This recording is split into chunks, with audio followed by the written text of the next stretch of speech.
ننتقل إلى البيت 98 وهو قول إمامنا الجزري: شجرة الدخان سنة فاطري كلا ولنفالي وأخرى غافري. أيضا تكلم الجزري في هذا البيت كما نرى على كلمتين.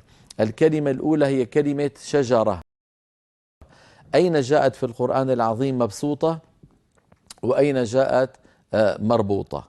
والكلمة الثانية هي كلمة سنة، هل جاءت سنة بالهاء أم بالتاء؟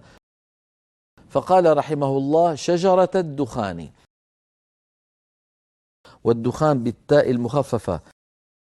نسمع من بعض إخواننا يقولون الدخان بتشديد الخاء، لا يصح هذا أيها الإخوة، وإنما هي الدخان.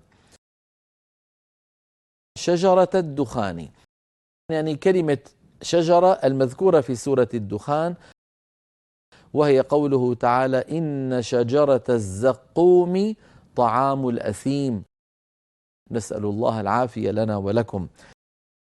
شجرة الزقوم، هل لاحظتم كيف هي مضافة إلى اسم ظاهر وهو كلمة الزقوم؟ فلو اضطررنا أو سئلنا كيف نقف على هذه الكلمة نقول: إن شجرة، هكذا بتاء مبسوطة.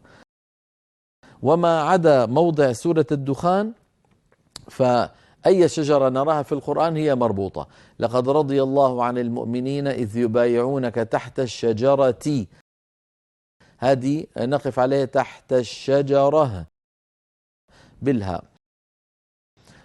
والشجرة الملعونة في القرآن أيضا نقف عليها والشجرة،